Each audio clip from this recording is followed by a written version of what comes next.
The American Claimant by Mark Twain. Chapter 20. Tracy made slow progress with his work, for his mind wandered a good deal. Many things were puzzling him. Finally, a light burst upon him all of a sudden, seemed to at any rate, and he said to himself, "I've got the clue at last. This man's mind is off its balance. I don't know how much, but it's off a point or two, sure. Off enough to explain this mess of perplexities, anyway. These dreadful chromos which he takes for old masters. These villainous portraits, which to his frantic mind represent Rossmores. The hatchments. The pompous name of this ramshackle old crib, Rossmore Towers. And that odd assertion of his that I was expected. How could I be expected? That is, Lord Berkeley. He knows by the papers that that person was burned up in the New Gadsby. Why, hang it, he really doesn't know who he was expecting.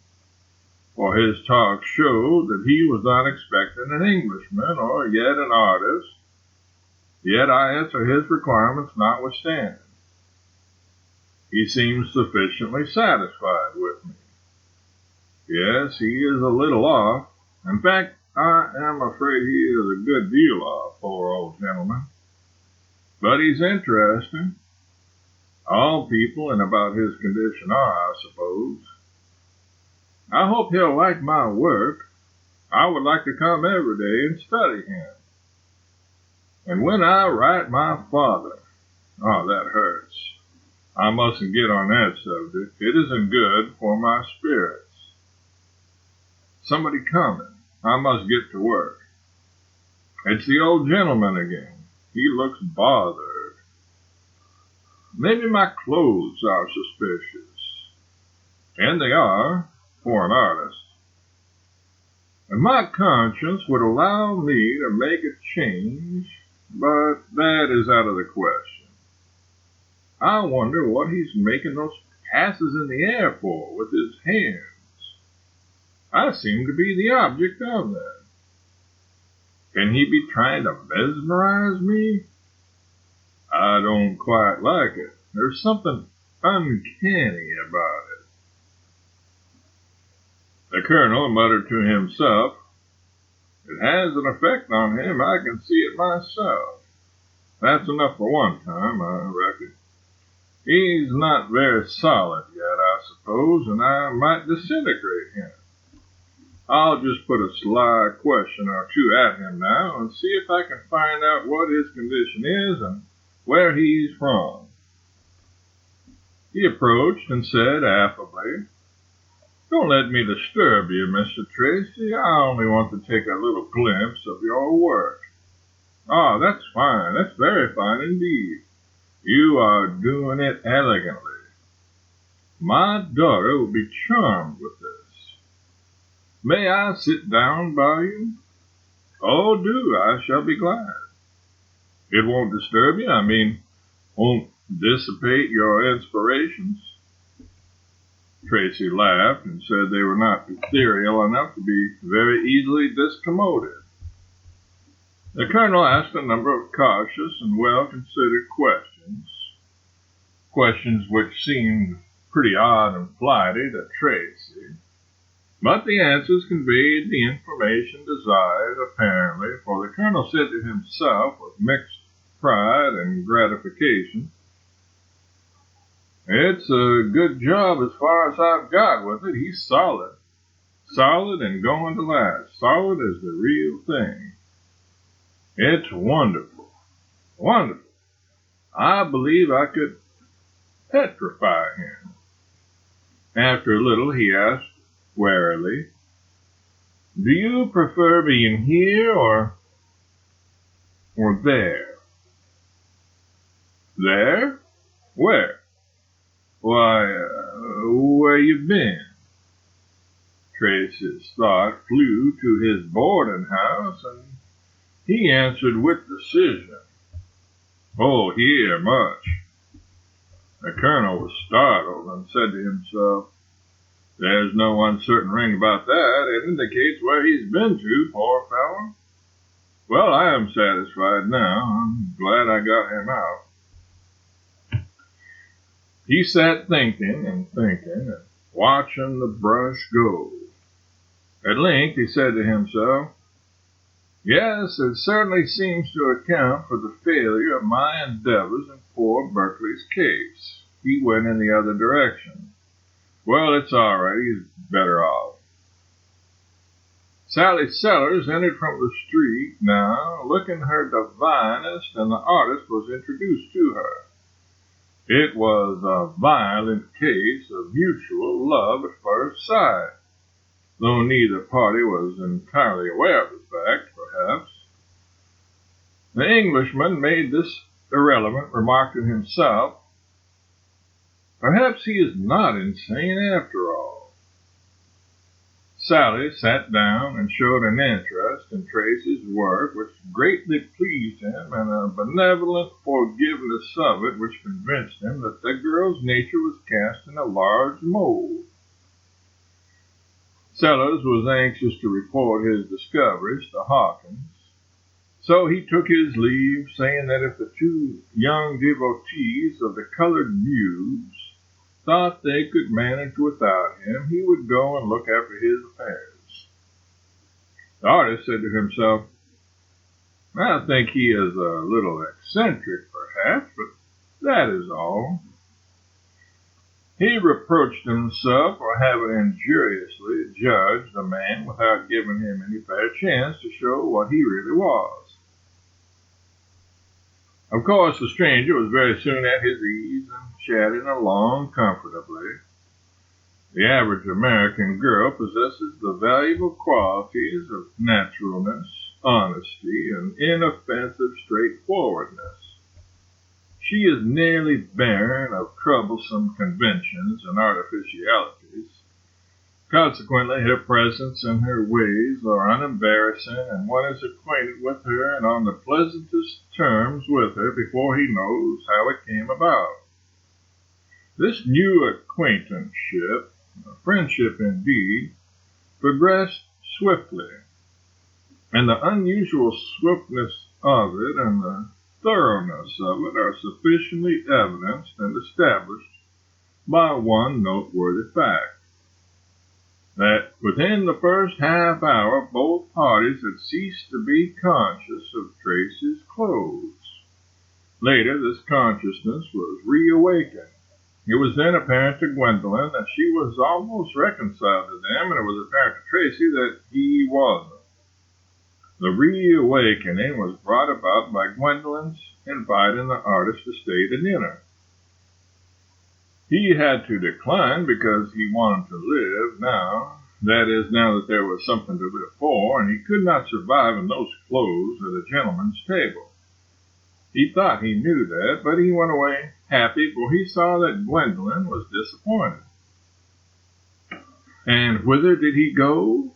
He went straight to a slop shop and bought as neat and reasonably well-fitting a suit of clothes as an Englishman could be persuaded to wear. He said to himself, but at his conscience, "I know it's wrong, but it would be wrong not to do it, and two wrongs do not make a right." This satisfied him and made his heart light. Perhaps it will also satisfy the reader, if he can make out what it means. The old people were troubled about Gwendolen at dinner because she was so distraught and silent. If they had noticed, they would have found that she was sufficiently alert and interested whenever the talk stumbled upon the artist and his work. But they didn't notice, and so the chat would swap around to some other subject, and then somebody would presently be privately worrying about Gwendolen again and wondering if she were not well, or if something had gone wrong in the millinery line. Her mother offered her various reputable patent medicines and tonics with iron and other hardware in them, and her father even proposed to send out for wine. Relentless prohibitionist and head of the order in the District of Columbia as he was, but these kindnesses were all declined, thankfully, but with decision. At bedtime, when the family were breaking up for the night, she privately looted one of the brushes, saying to herself, "It's the one he has used the most." The next morning, Tracy went forth wearing his new suit and equipped with a pink in his buttonhole, a daily attention from Puss. His whole soul was full of Gwendolyn Sellers, and this condition was an inspiration art-wise.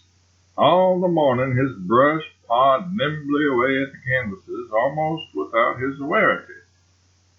Awarity, in this sense, being the sense of being aware, though disputed by some authorities. Turning out marvel upon marvel in the way of decorative accessories to the portraits, with a felicity and celerity which amazed the veterans of the firm and fetched out of them continuous explosions of applause. Meantime, Gwendolyn was losing her morning and many dollars. She supposed Tracy was coming in the forenoon, a conclusion which she had jumped to without outside help. So she tripped downstairs every little while from her work parlor to arrange the brushes and things over again, and see if he had arrived.